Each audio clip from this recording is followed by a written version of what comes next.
beban vertikal maupun arah horizontal. Pemakaian pondasi tiang pada suatu bangunan apabila tanah dasar di bawah bangunan tersebut tidak mempunyai daya dukung yang cukup untuk memikul berat bangunan dan bebannya, atau apabila tanah keras yang mempunyai daya dukung yang cukup untuk memikul berat bangunan dan bebannya tetapi letaknya sangat dalam.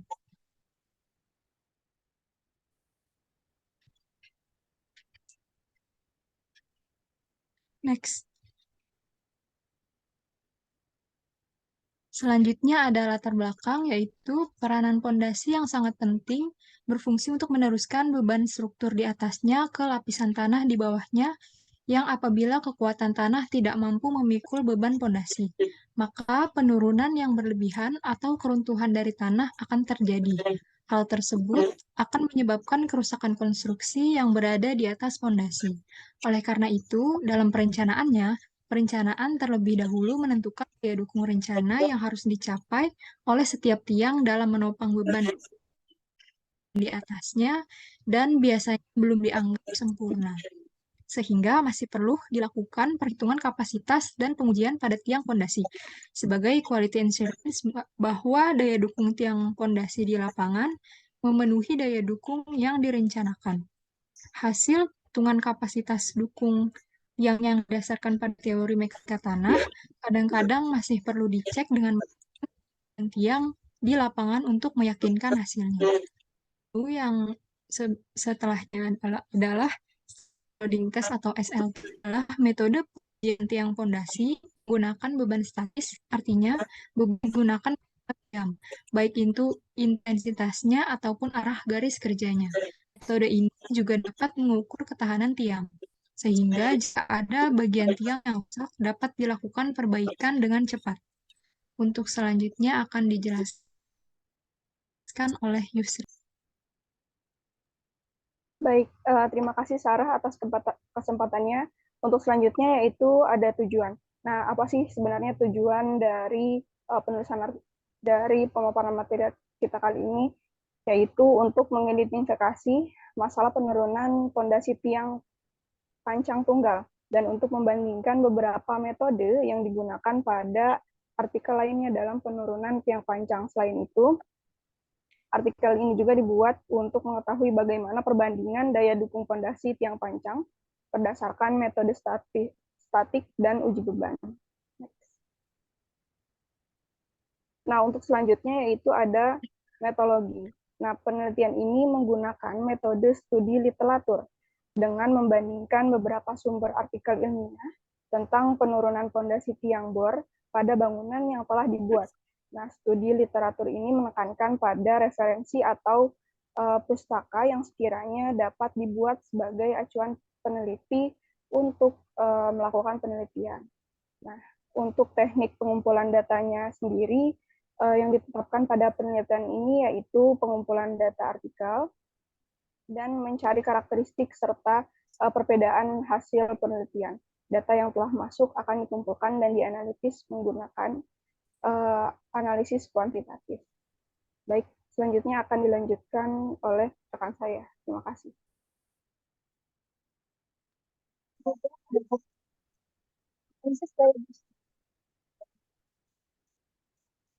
Didapatkan hasil dari dengan metode Meyerhof itu daya dukungnya pada borehole 2 itu sebesar 159,264. Kemudian pada borehole 3 itu sebesar 169,524. Kemudian ada metode Bryant et al. Dengan daya dukung borehole 2 itu sebesar 178,399 dan borehole 3 sebesar 178,8. Kemudian ada metode SEO and Kikui, itu daya dukung pada borehole 2 sebesar 146,057. Kemudian pada borehole 3 sebesar 155,280. Kemudian ada metode Luciano Sarko dengan daya dukung borehole 2 sebesar 305,143 dan borehole 3 sebesar 300,8. Berikut ini di bawah adalah Ada yang grafik hasil perhitungan daya dukung berdasarkan metode statis. Bisa di next.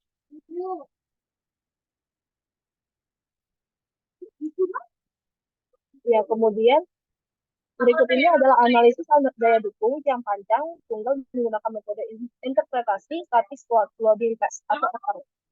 Metode ini mendapatkan daya dukungnya besar dengan metode itu pada TP nomor 04 sebesar 122,55, kemudian TP nomor 297 sebesar 120,77.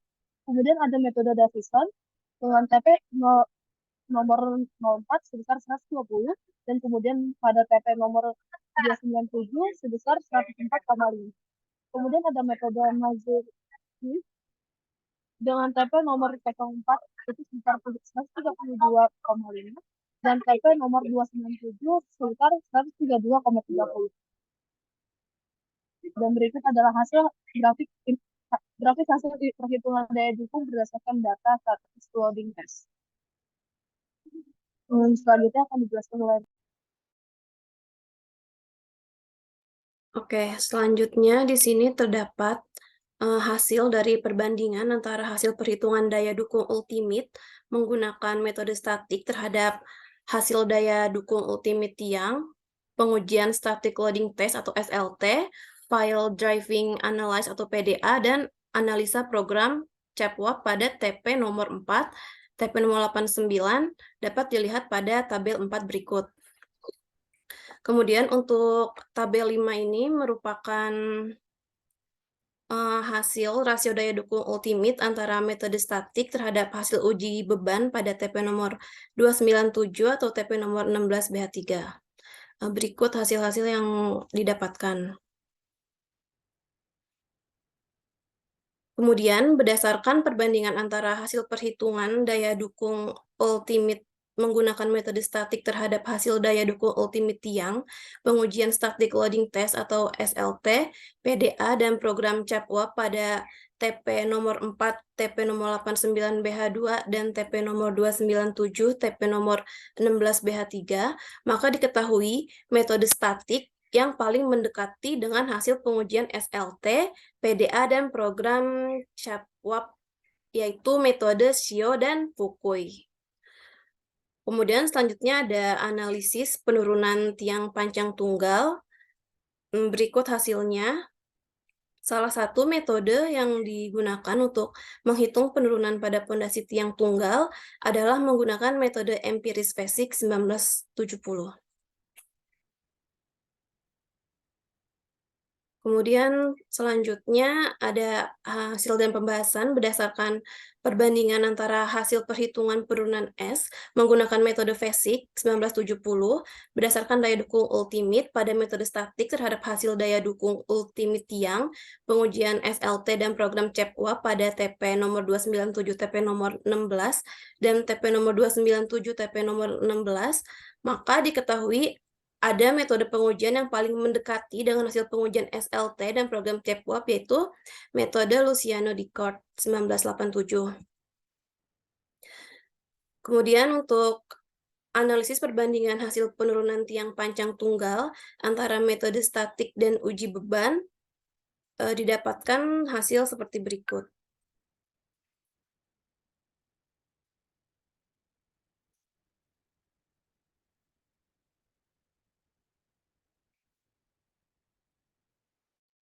Ya, kesimpulannya, jadi yang pertama itu nilai rasio perbandingan daya dukung pondasi tiang menggunakan metode Siu dan Fukui 1982 yang merupakan metode statik paling mendekati hasil uji beban dengan rasio perbandingan 1,10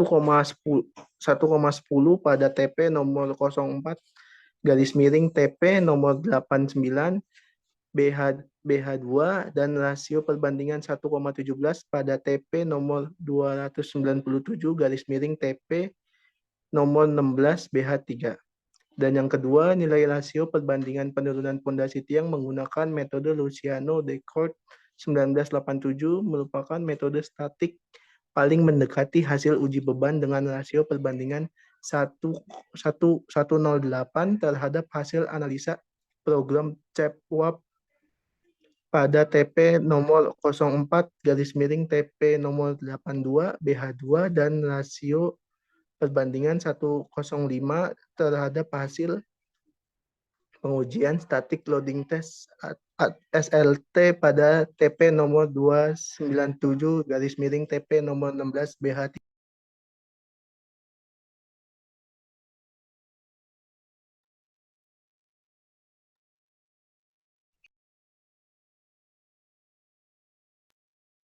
Selanjutnya itu ada saran. Sebaiknya dalam menggunakan metode pada suatu penelitian harus dipahami terlebih dahulu agar mudah dalam tahap menganalisa. Dalam pengujian laboratorium sebaiknya dilakukan sampai kedalaman pondasi yang direncanakan agar data karakteristik tanah yang didapat lebih akurat. Untuk penelitian selanjutnya masih perlu dilakukan perhitungan kapasitas dan pengujian pada tiang pondasi sebagai quality assurance bahwa daya dukung tiang pondasi di lapangan memenuhi daya dukung yang direncanakan.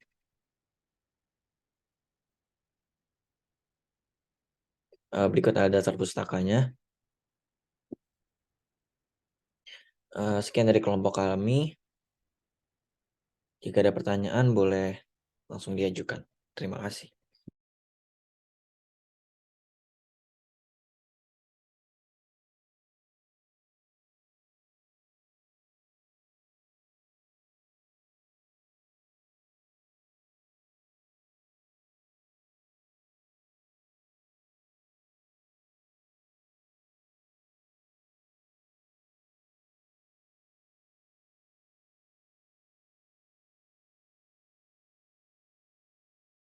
Mungkin Ina boleh jika ingin bertanya.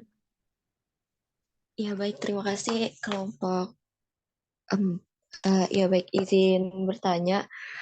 Di dalam pemaparan tadi kan ada di hasil dan pembahasan ada menyebutkan besarnya penurunan dari tiap metode ya. Dari BH2 dan juga BH berapa tadi itu di tabel. Nah, dari masing-masing metode ada nggak sih batasan-batasan tertentu maksimum dari penurunannya tuh berapa gitu dari masing-masing metode yang ada di tabel tadi? Kalau misalnya ada, boleh disebutin. Terus apakah hasil yang didapatkan tadi dari tabel penurunannya udah memenuhi atau bahkan melebihi gitu? Terima kasih.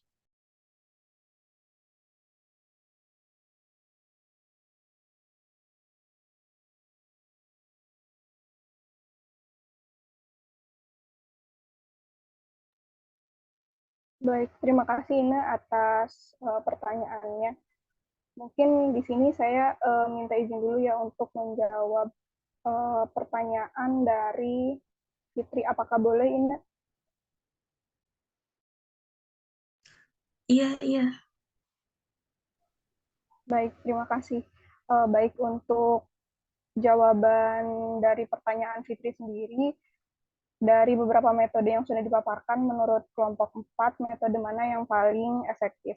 Baik dari yang kami analisis, jadi metode yang paling efektif untuk perbandingan daya dukung fondasi tiang sendiri yaitu metode SIO dan Fakui 1982, karena metode yang ini tuh hasilnya paling mendekati beban rasio perbandingan 1,10. Nah, untuk penurunan fondasinya sendiri, perbandingan yang paling tepat atau yang paling efektif metodenya itu yaitu ada metode Luciano Descartes pada tahun 1987. Nah, alasannya kenapa? Karena metode ini juga rasio perbandingannya itu paling mendekati gitu loh terhadap yang tadi metode statik pengujiannya, itu yaitu sebesar 1,08. Mungkin itu saja Fitri, apakah jawabannya bisa diterima?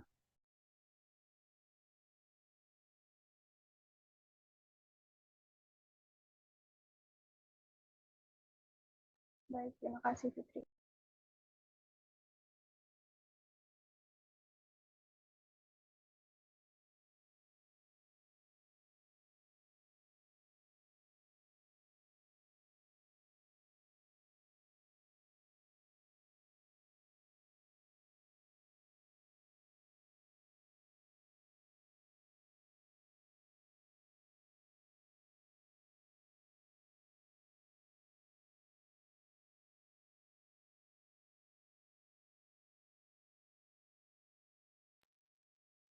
Baik, mungkin sembari menunggu jawaban yang lain, izinkan saya untuk menjawab pertanyaan Sri Mursitif.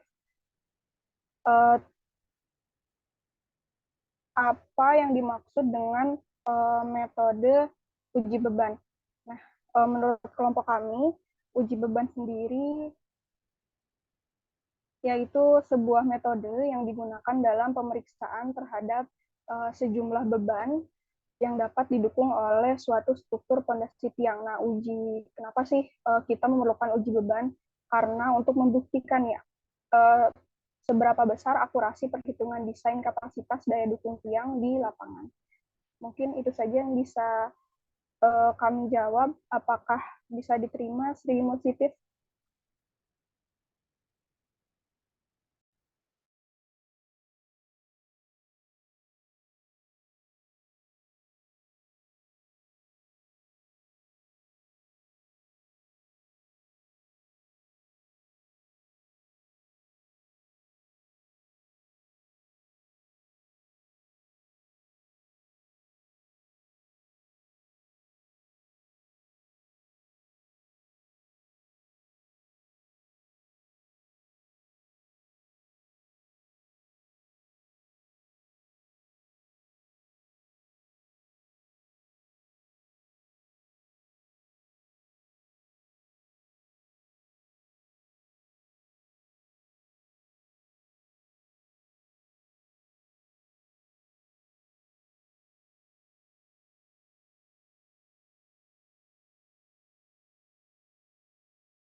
Gimana lanjutnya?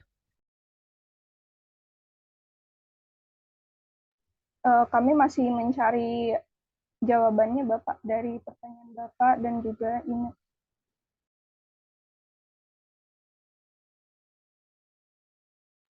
Jangan lama-lama. Baik, Pak.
Baik Bapak, terima kasih atas referensinya.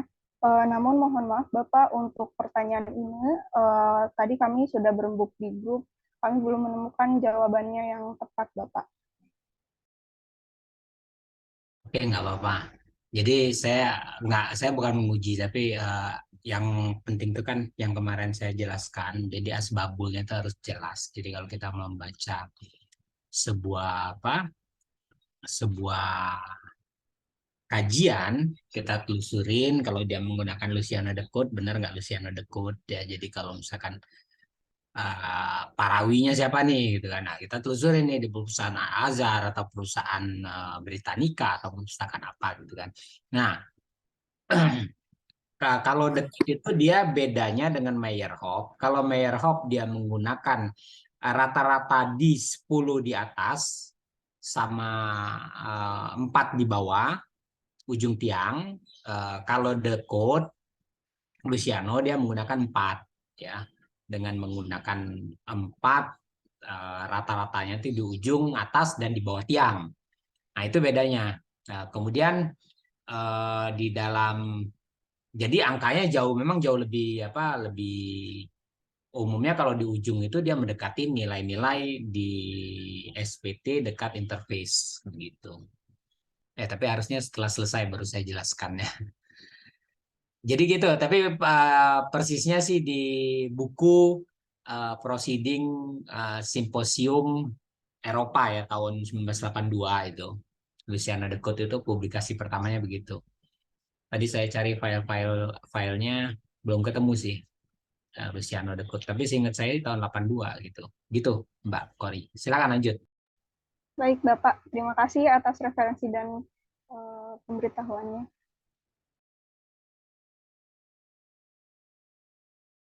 Mungkin Bapak itu saja yang Bapak dan teman-teman itu saja yang bisa kelompok kami sampaikan, dan mohon maaf kepada Bapak juga ini pertanyaannya kami belum bisa menjawab karena kajian dari artikel yang kami buat masih kurang mendalam.